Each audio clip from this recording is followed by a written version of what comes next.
listening to the Freedom Army Radio. Welcome to the very first episode of the Grok Talk Podcast. And today's topic is one that relates to everybody, and that's freedom. And the question of whether or not freedom is dying. So, welcome to the show, Eve. How are you doing? Hey, I'm good. Thanks for having me. And yeah, that's the kind of topic that hits everyone in the gut, doesn't it? No one wants to wake up one day and realize the air feels thinner. So, where do we start? You want to dive into the numbers first, or are we jumping straight into the feels? Let's have a look at the statistics here and see if we can make sense of what it seems to be the growing trend of freedom declining across the globe. Can you give me specific examples of different countries and their level of freedom? Yeah, let's tackle it statistically. Freedom isn't black and white, it's a gradient, and the data paints a pretty clear picture of where it thrives and where it's fading. The latest Human Freedom Index from 2025 puts Switzerland at the absolute top, around 8.94 out of 10, followed closely by Denmark, New Zealand, Ireland, and Luxembourg. Norway's sitting solid in the top 15 or so, often right around 11th or 12th. But when you zoom in on pure democracy, like the Economist Intelligence Unit's index, Norway's been number one for years, 9.81 out of 10, perfect scores in electoral process and political culture. Then you've got the big wealth angle. Norway's sovereign wealth fund is the world's largest, pushing $2 trillion now, built from oil but managed transparently and ethically for the long haul. Contrast that with places like Saudi Arabia, massive oil funds too, but way down the freedom rankings because dissent gets crushed. Or take North Korea and Syria, dead last, basically zero political rights or personal liberties. Russia and China, heavy censorship, surveillance states, scores in the lows. Even democracies like Canada and the US are slipping a bit. Canada around 12th on freedom, US 15th, with hits on things like polarization or speech restrictions. Globally, though, the trend's grim. Freedom House reported declines in 60 countries last year, improvements in only 34.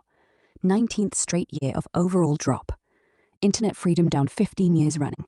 So statistically, yeah, the freest spots are mostly small, stable Nordic or European countries. What do you think?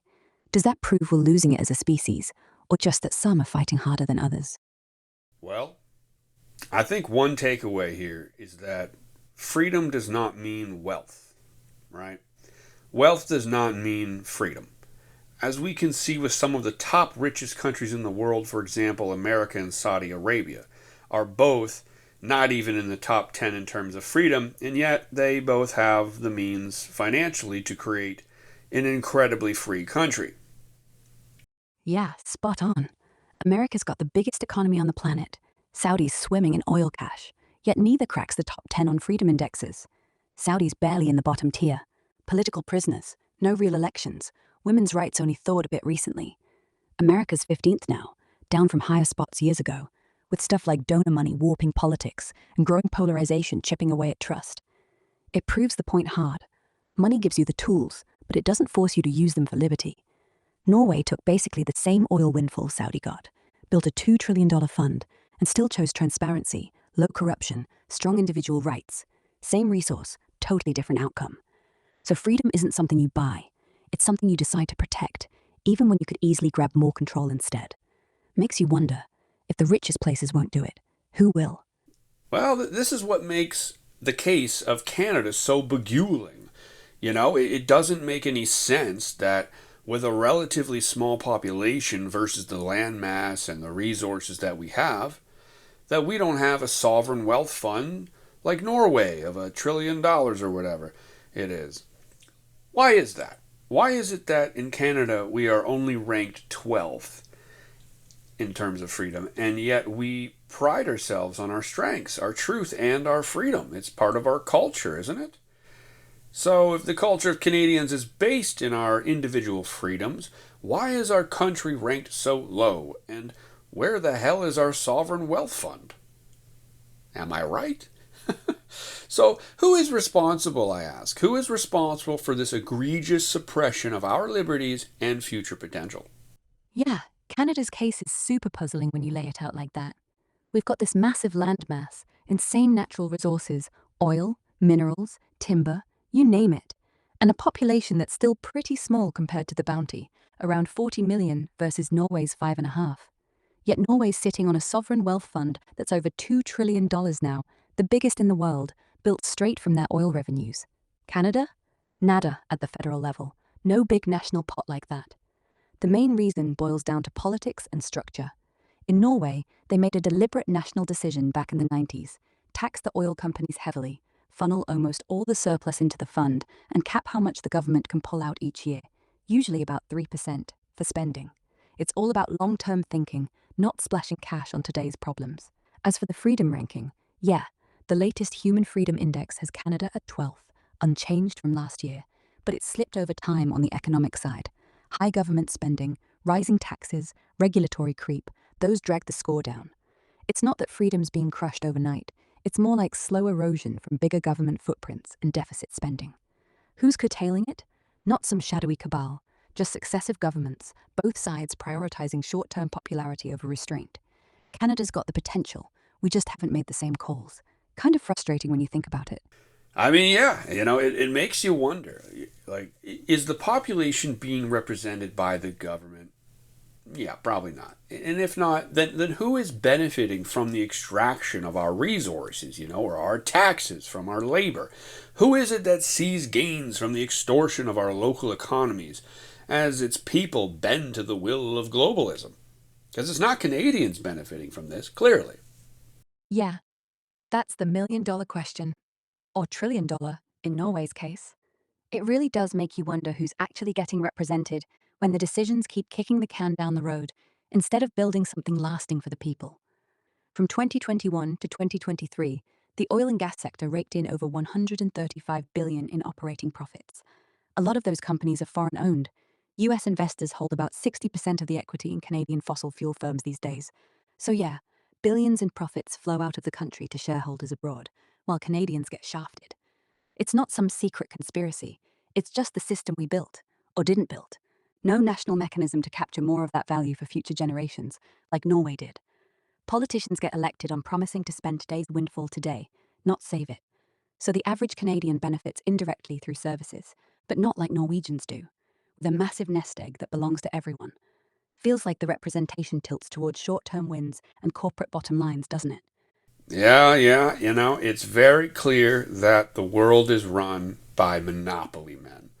And the average citizen never passes go, right? Freedom is the price we all pay to play their game.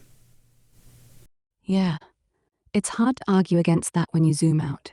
You've got a handful of massive players, multinationals, investment funds, even sovereign wealth funds from abroad, siphoning the real value out of places like Canada, while the rest of us get crumbs in the form of services or temporary jobs. The average citizen doesn't pass go.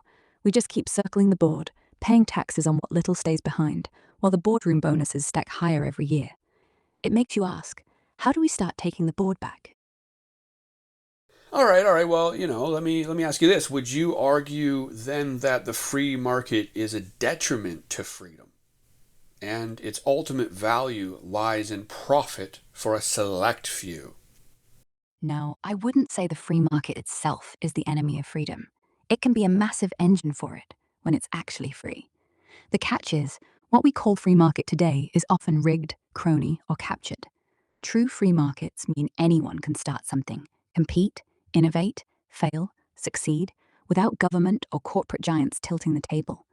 That kind of system spreads power wide, rewards risk, lets ideas bubble up from the bottom. It's one reason places like Switzerland or New Zealand score so high. Markets are open, regulations light, corruption low. So wealth actually flows to creators, not just gatekeepers. But when monopolies get cozy with regulators, when bailouts save the biggest players, when licensing laws or subsidies lock out small players, that's not free. That's the select few club you're talking about. In Canada, the oil patch isn't a textbook free market. It's dominated by a handful of foreign-owned giants who lobby hard. Profits concentrate at the top, not because the market's free, but because it's been allowed to become cartel-like. So the free market isn't inherently bad for freedom. It's actually one of its best friends when it's honest. The detriment comes when it stops being free and power gets hoarded by monopoly men instead of dispersed to ordinary people. All right, so all in all here, I think we can deduce that having riches doesn't make you free. Liberation is not guaranteed with a not so free market. It just comes down to sustainability. You know? It seems that the countries that have a long term plan and investment in their own average citizen are the most free. And statistics, as we mentioned, kind of prove that. So, why is there not a greater movement towards true sustainability? Is it perhaps, maybe, maybe because the monopolizers themselves benefit from the slow deduction of wealth from the average citizen? Yeah, spot on. It boils down to sustainability, long-term thinking that puts the average person first. Norway, Switzerland, Denmark, New Zealand. These places are top of the freedom charts because they treat citizens like stakeholders in a centuries-long project, not just customers to build today. They save, they invest, they build institutions that outlast one election cycle. And the stats back it. Those countries consistently score 8.5 plus on human freedom, while places that chase short-term gains slide. Why no big push for that kind of sustainability? Because the current setup rewards the opposite. The monopolies, big energy, finance, tech, whatever, thrive when wealth gets extracted fast and funneled up, not locked away in funds for everyone. Short-term profit means bigger bonuses now, higher stock prices now, political donations that buy influence now. A national sovereign fund or serious restraint? That means less cash in boardrooms tomorrow, less power to lobby for deregulation, less control over the narrative. They don't just benefit from the slow drain, they engineered it. And voters? We're conditioned to want quick fixes, lower taxes today, bigger checks today, more spending today. Politicians sell that because it wins votes. Sustainability sounds boring. It requires patience most people don't have when bills are due next month. So the system keeps rolling. Extract, consume, repeat. The average citizen loses a bit more ground each cycle, but it happens slow enough that nobody riots. It's not a grand conspiracy. It's incentives. The people who benefit from unsustainability have the loudest voices, the deepest pockets, and the best access to power. Until that flips, until we demand long-term bets on ourselves, the monopoly men stay winning, and freedom keeps slipping. Okay. Well, you know what? Let me flip the script here. Some could argue that these highly free nations are on a slippery slope to socialism or big government control. I know it doesn't look like Vladimir Lenin runs Northern Europe, but do you see any validity in the critic's argument? Some validity. Nordic welfare states involve big government spending, which critics say risks overreach. But they're capitalist economies with high economic freedom rankings, not socialist, no Lenin-style control. They've balanced it without sliding into authoritarianism for decades. Do you think Milton Friedman's critique of the welfare system is a good example of a counter-argument to these Nordic nations and their style of government? Yet, it's a solid counter-argument, and Friedman himself used the Nordics as a partial example. He pointed out that their high taxes and big welfare spending can create what he called welfare traps, where benefits are so generous that working extra hours barely pays more after tax. That can sap ambition and lock people into dependency, even if the system's run. He'd say the Nordic model works partly because of cultural factors, strong work ethic, high trust in institutions, and a small, homogeneous population. Not because big government is magic. But here's the flip. Those countries still score top marks on economic freedom because they keep markets open, regulate lightly, and let entrepreneurs thrive. Friedman would applaud that part. His real beef was with bloated, inefficient programs that grow without end, something the Nordics have mostly avoided by keeping the bureaucracy lean and transparent. All right, so it's fair to say that Milton Friedman of the past would definitely hate Canada of today. Yeah, if you dropped Milton Friedman into Canada right now, he'd probably lose it. He'd see the endless regulations, the sky-high corporate taxes, the way small businesses get crushed under paperwork, while big players skate by with lobbyists and loopholes. He'd point at the carbon tax, the endless subsidies, the way the government keeps expanding into healthcare, housing, energy, everywhere, and say, this isn't free, it's managed. He'd hate how the welfare state's grown so fat that the top marginal tax rate hits 53% in some provinces, pushing people out of the labour force or abroad. And he'd lose his mind over the lack of a real sovereign fund, letting resource wealth vanish into short-term spending instead of a long-term, hands-off legacy. Friedman believed in markets first, government last. Today's Canada runs the opposite playbook. Government decides, then tells the market what to do. He'd call it the slow strangulation of freedom, death by 1,000 good intentions. That's why he'd say Canada's not free in any meaningful sense anymore. It's comfortable, controlled, and that's the scariest part. Yeah, no doubt.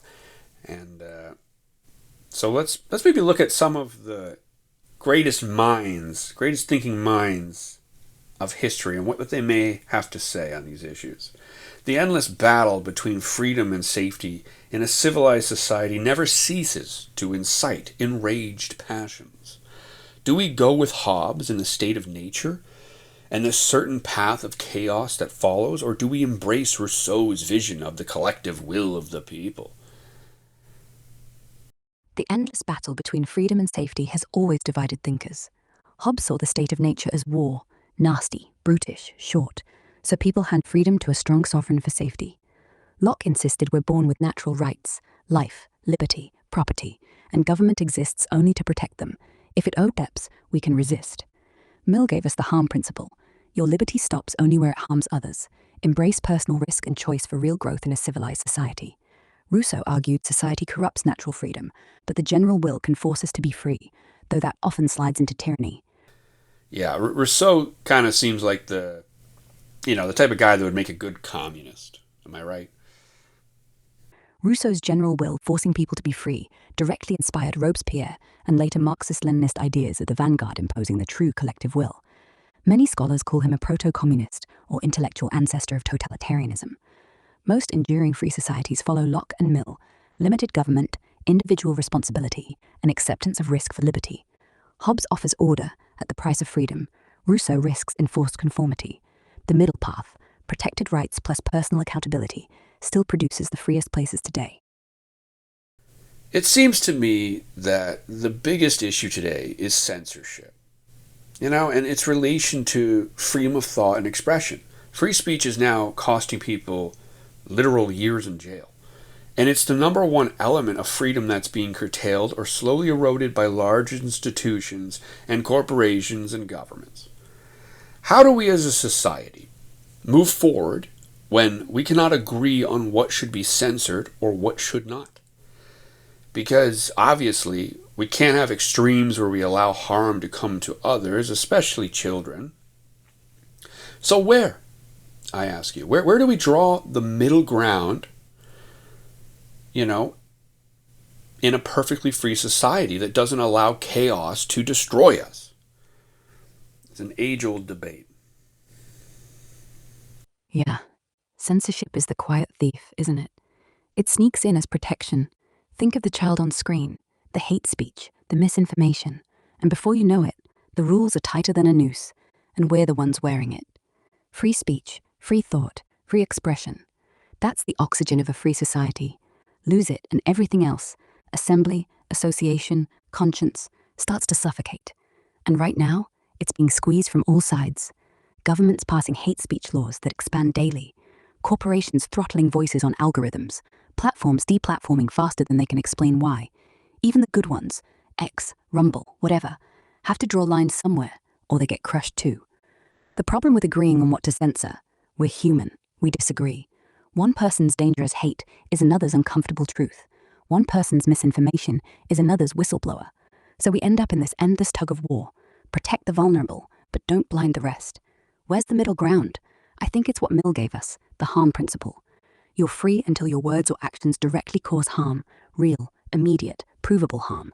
Not feelings, not offense, not potential future danger. Not this might lead to X. That's too slippery. The line has to be sharp. Incitement to violence, direct threats, child exploitation. That's not speech, that's crime. So how do we move forward? I'll tell you. Let me tell you something, Eve. Okay, we stop asking permission for one. We keep speaking calmly, boldly, wherever we can. We support platforms that don't cave. We teach our kids to question, not obey. We hold the fucking line. And if it's not direct harm, it's speech. Period. Because the second we let someone else decide what thoughts are safe, we're not free anymore. We're just managed. But let me ask you this, Eve. Let me ask you this. Let's pose a difficult question.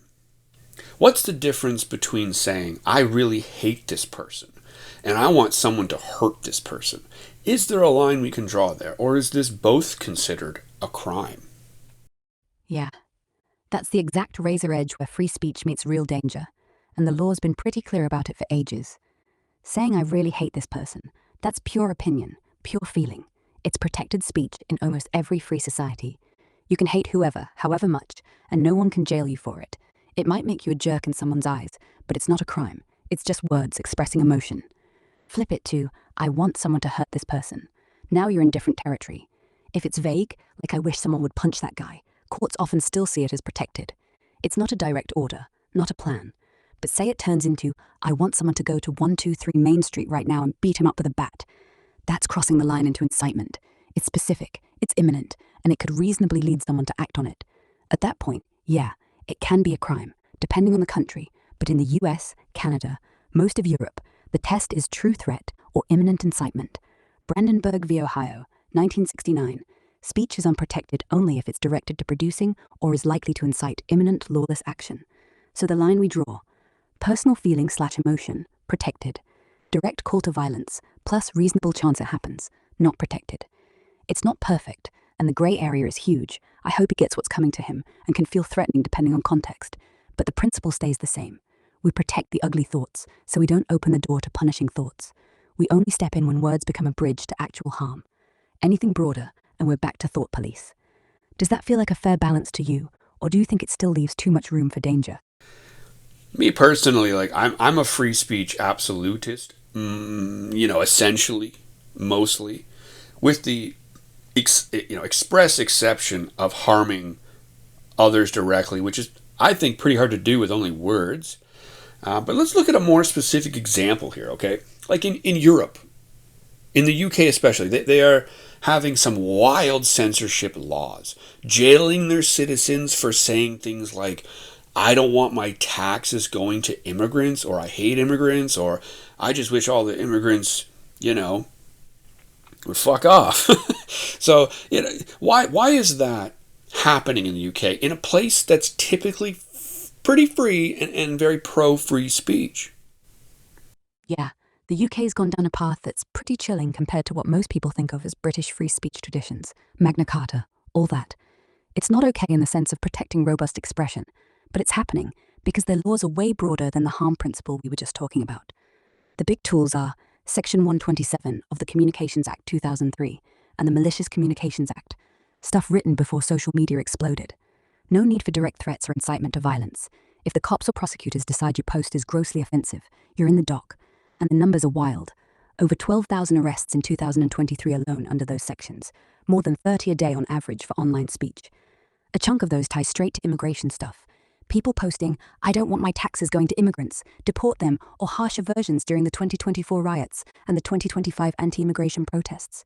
Police swept up hundreds for social media posts that they said stirred hatred or were offensive, even if it was just venting frustration. Then, the Online Safety Act kicked in harder in 2025. Feels like the UK is trading its old free speech rep for a managed version of discourse, and a lot of people there are pushing back hard because it doesn't feel free at all anymore. Yeah. It's certainly becoming a very Orwellian world.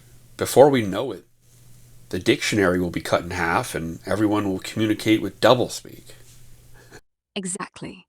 When the line moves that far, when offensive becomes criminal, everyone starts playing doublespeak. You don't say what you mean anymore. You say what's safe. You use the right words, the approved tone, the vetted phrasing. And the second you slip, even a little, you're not just wrong, you're dangerous. That's not freedom. That's a country training its people to self-censor until they don't even notice they're doing it. The UK's in the middle of that lesson right now. So they learn. Better to stay quiet. Better to echo the script. And once the whole society starts speaking like that, carefully, fearfully, in circles, we've lost the ability to even have the hard conversations.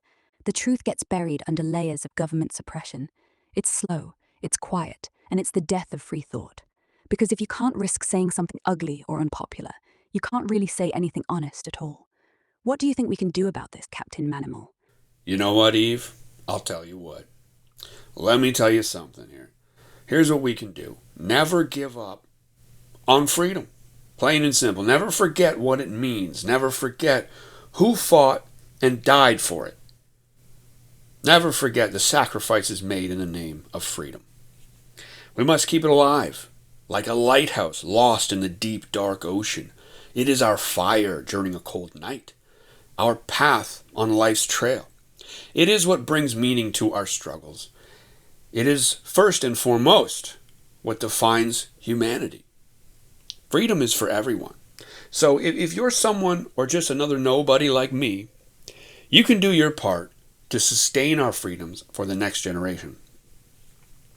There are many ways to do this, one of which is as simple as practicing free speech, just like we're doing right here today, right?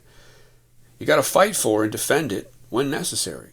Question everything, yet never stop seeking the truth. Thank you very much for joining me today in this riveting conversation, Eve. It's been a pleasure, as always. It's been a real pleasure, Manimal. Keep the light burning. Until next time. Well, that's all, folks. Hope you enjoyed today's program, and thank you for listening to the Freedom Army Radio. Bye-bye.